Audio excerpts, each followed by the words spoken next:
Hinalat kami mga pards. Nandito na kami sa may Quirino Highway, corner Mindanao Avenue. Traffic. Wala kami nakuwang booking pabalik. Kanina, nung nasa may Pandi kami, di ba sabi ko alis na kami dahil naka 40 minutes na kami, mag-isang oras na kami nakatambay doon. Wala kami nakuha. Pumunta kami ng Balagtas, doon kami nagabang. May lumabas, Pandi Bulacan, going to Kaligayahan, Novaliches. Priority booking, 11 plus mga parts. 1,100 plus, ganun yung pamasahe niya. Hindi nag-join ako, hindi napunta sa amin eh. Kasi 7 kilometer na yung layo namin. Kung kailan umalis na kami ng Pandi Bulacan, sa kami lumabas. Kawawa. Kaya sabi ko, wala talaga, inaalat tayo, uwi na lang tayo tayo. Bukas na lang kami babawi yung mga parts. Ito, nasa may Quirino Highway na kami ngayon. Traffic naman. Lagi naman traffic dito eh. Pa-diesel na lang kami. Kala ko jackpot na yung nakuha namin papunta ng Pandi Bulacan kasi malaki. Pagkala ko makakuha kami ng pabalik. Pero kung nakakuha kami ng pabalik, maganda-ganda sana yun. So wala na eh. Hapon na kasi. Sabi ko, uwi na lang kami. Pasok.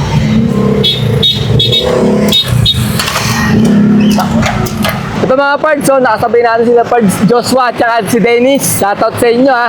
Lalamog din, 1,000 kg. Sige, ingat kayo. Okay.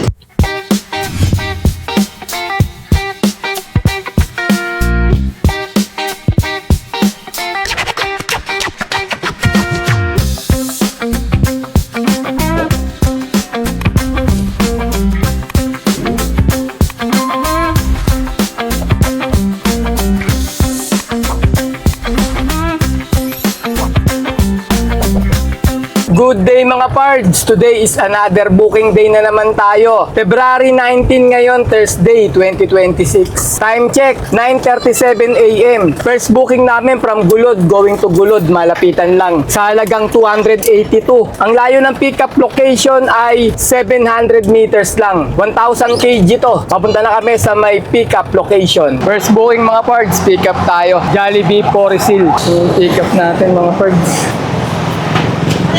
Ito yung pick up natin mga pards, picturean natin. Na-pick up na namin mga pards, yung first booking namin. Bale, 700 meters lang din yung drop-off location. Malapitan lang. Ayan na, binababa na nila yung items. Hindi ko na nasabi sa inyo, nakalimutan ko na, lapit na kasi. First booking mga pards, 282, ginawang 350. Time check, 9:58 AM. Meron na kaming second booking from Santa Monica going to Manila sa halagang 640. Ang layo ng pickup location ay 1.4 kilometer. 1,000 kg to. Papunta na kami sa may pickup location. Ay mga parts, pick up natin. Storage box pala.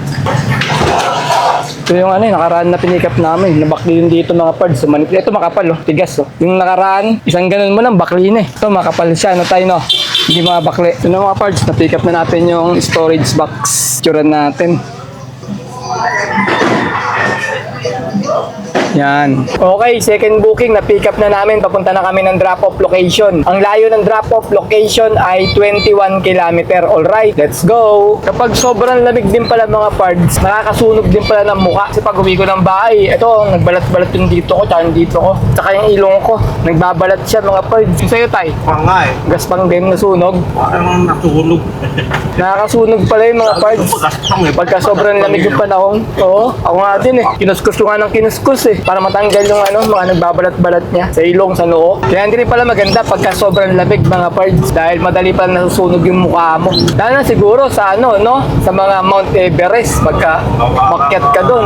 Parang doon, nasunog na Grabe kasi yung pinuntahan namin mga pards eh. Umabot ng 9 degrees Celsius. Samantalang sa Manila, pagka mainit dito, umaabot ng 42 degrees, di ba? Doon 9 lang Kaya napakalamig nung bandang gabi. Nung bandang hapon, nung dumating kami, mga 15 degrees Celsius pa lang siya. Naka-t-shirt pa ako, kinakaya ko pa yung lamig eh. Pero nung gabi na, wala. Di mo kakayanin mga pards na isang jacket lang, tapos isang t-shirt, suit mo. Lalamigin ka. Kaya kailangan doble-doble yung damit mo, tapos jacket na makapal para hindi ka lamigin. Lalo na pumatak na ng alas 12 ng gabi. Talagang tinataklob ko na yung namin, sleeping bag. Kasi tatay, 3 kumot yung suit niya, lagran sa kanya, 3 kumot. 3 pa yung jacket. Tapos 3 pa yung jacket niya. Ganun kalamig mga pards. Kaya giniginaw pa kami nun. Pero pagka araw, hindi na ganun kalamig. Nung mga bandang tanghali na, alas 10 na, hindi na ganun malamig eh. Pwede mo lang hubarin yung jacket mo. Mag-t-shirt ka na lang. Sa hapon, tsaka sa gabi. Doon tumitindi yung lamig. Pumunta kami doon mga pards para ma-experience lang namin kung gaano talaga kalamig. Kasi hindi naman tayo nakakaramdam ng ganun sa Quezon City tsaka sa Metro Manila mga pards. Doon mo lang talaga siya mararamdaman pagka pumunta ka ron sa Atok, Benguet. Eh yung pinuntahan pa namin lugar, yung pinakamataas, yung 7,400 above sea level siya. Yung lugar na yun mga pards. Kasi tatay nga, sinabihan ko na magbaon na maraming ano eh, yung pandoble-doble niya, pati mga medyas. Binabaliwala niya lang eh. Sabi ko, damihan niya yung kumot niya. Sabi ko, mga 2-3 kumot. Wala yan, pati yung ganun niya. Wala yun, lamig.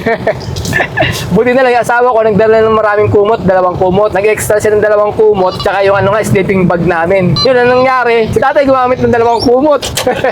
Pagdating namin doon nung hapon, di ba, tatayo kami ng tent, ano eh, naka-jacket na siya eh. Tapos, maya-maya, nakaramdam siya ng lamig, kasi sobrang lamig, sabi niya. Higa muna ako, natulog. Tinalakbukan namin ng isang kumot niya. Giniginaw pa rin, hanggang 2-3 na yung kumot niya.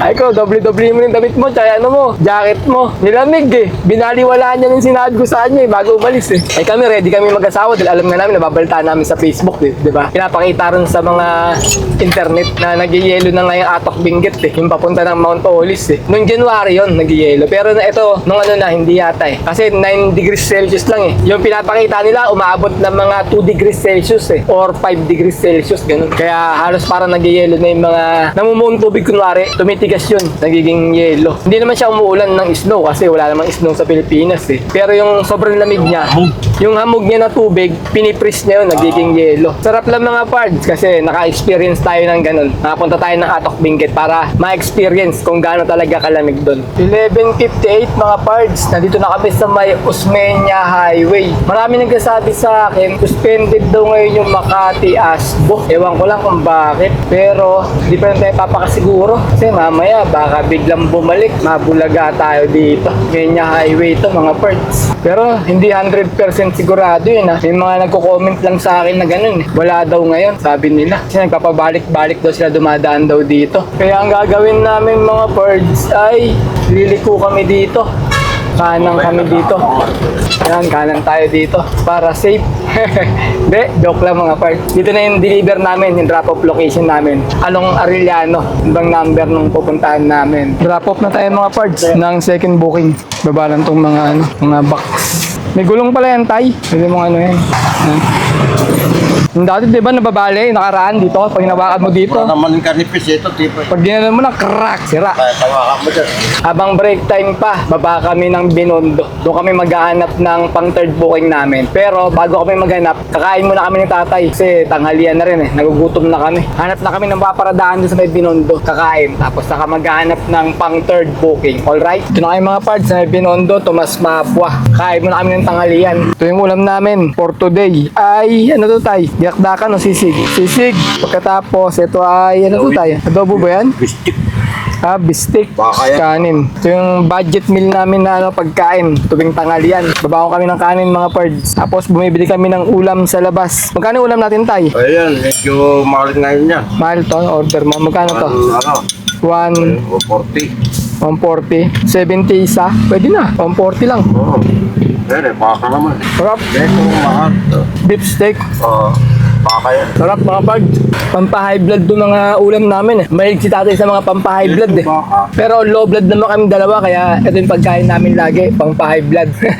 Si tatay low blood, ako low blood. Pabababa yung mga dugo namin eh. Kaya kahit na may edad na si tatay, nakakain pa rin siya ng mga ganito pagkain. Walang maintenance yan mga pards. Maintenance niyan, Yossi. Papausok dito. Sakit sa baga. Sarap ng baka. Ang mahal.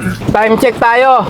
Saktong 1 PM. Meron na kaming third booking. From Manila going to Pandi, Bulacan sa halagang 1,370. Priority booking to. Ang layo ng pickup location ay 700 meters lang. 1,000 kg to. Papunta na kami sa may pickup location. Pick up tayo. Third booking. Ilang ano yan, ma'am? 50 po. 50. Ayun naman parts, pick up natin.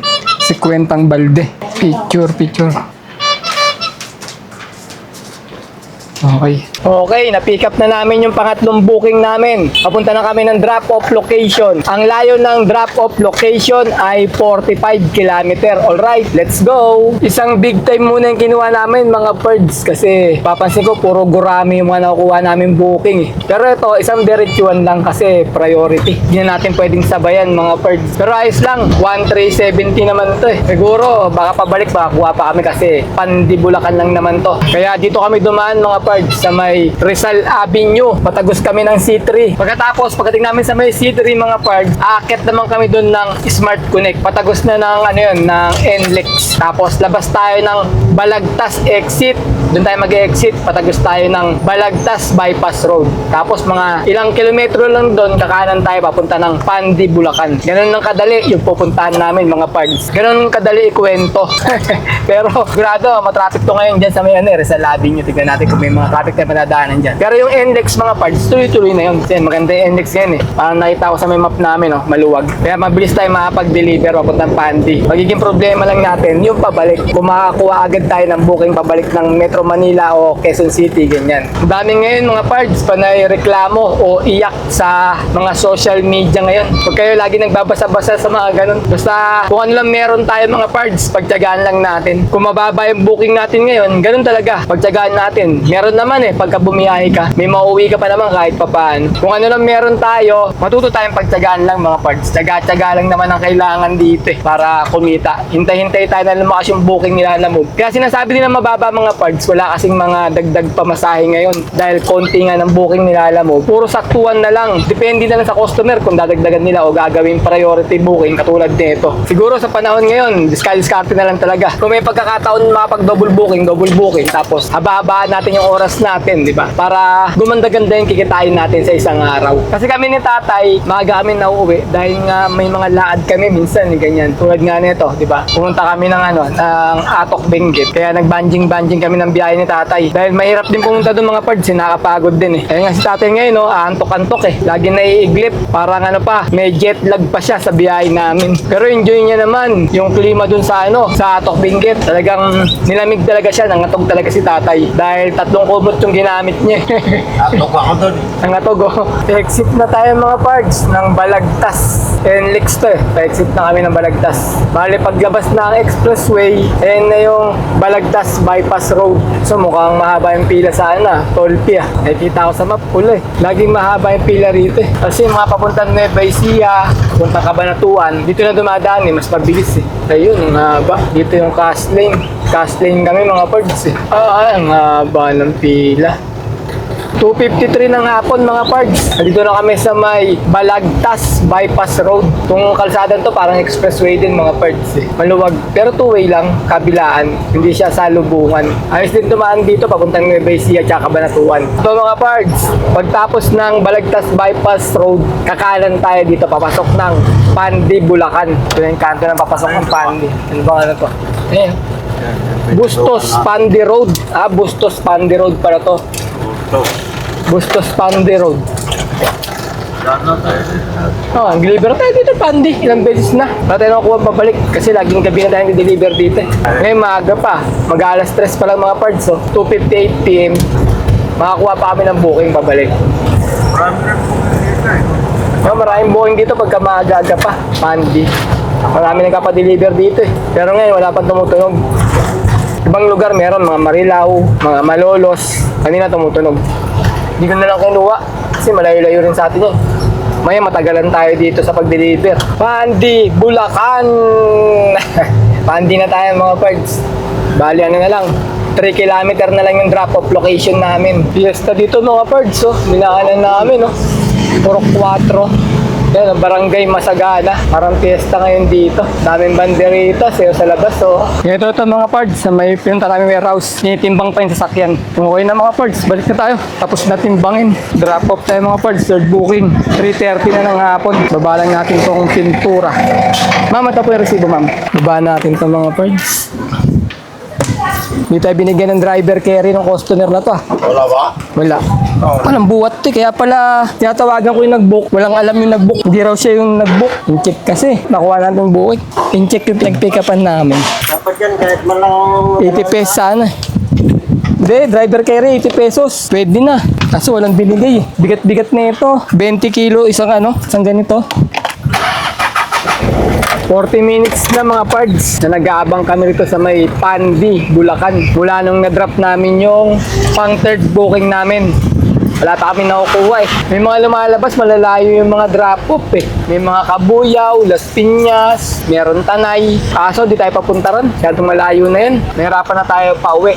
Nahanap ko medyo malapit lang sa Quezon City. Mga ganyang booking lang. Kaya lipat kami ng pwesto. Doon kami sa may Balagtas pupunta para magabang ng booking. Ano na, 4:23 PM na mga pards. Hinalat kami mga pards. Nandito na kami sa may Quirino Highway, corner Mindanao Avenue. Traffic. Wala kami nakuwang booking pabalik. Kanina, nung nasa may Pandi kami, di ba sabi ko alis na kami dahil naka 40 minutes na kami, mag-isang oras na kami nakatambay doon. Wala kami nakuha. Pumunta kami ng Balagtas, doon kami nagabang. May lumabas, Pandi Bulacan, going to Kaligayahan Novaliches. Priority booking, 11 plus mga parts. 1,100 plus, ganun yung pamasahe niya. Hindi nag-join ako, hindi napunta sa amin eh. Kasi 7 kilometer na yung layo namin. Kung kailan umalis na kami ng Pandi Bulacan, sa kami lumabas. Kawawa. Kaya sabi ko, wala talaga, inaalat tayo, hindi na lang tayo tay. Bukas na lang kami babawi yung mga parts. Ito, nasa may Quirino Highway na kami ngayon. Traffic naman. Lagi naman traffic dito eh. Pa-diesel na lang kami. Akala ko jackpot na yung nakuha namin papunta ng Pandi Bulacan kasi malaki. Pagkala ko makakuha kami ng pabalik. Pero kung nakakuha kami ng pabalik, maganda-ganda sana yun eh. So wala na eh. Hapon na kasi. Sabi ko, uwi na lang kami. Pasok.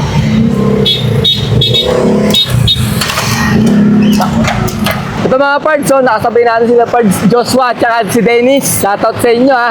Lalamog din, 1,000 kg. Sige, ingat kayo. Okay. Mag-income reveal na lang tayo mga pards. Nakatatlong booking kami sa maghapon. At ang kinita namin ay 1,828. Pagkatapos mga pards, yung tip na nakuha namin, wala pang 100, hindi pa inabot eh. Kaya sabihin natin naka 1,900 na lang kami. Pagkatapos, bawasan natin ng 700 na diesel at 200 na pangkain. Bali 900 yun. 1,900 minus 900 equals 1,000. Ayun mga parts, na 1,000 kami na malinis. Labas na rin yung pangkain, pan-diesel, saka yung commission nila alam mo. Ayun lang mga parts eh. Minalas kami nung pauwi. Hindi kami nakakuha ng booking kaya naka 1,000 lang kami ngayon, 3 booking. O paano? Kita-kita na lang tayo sa mga susunod ko pa mga video ha. Maraming salamat.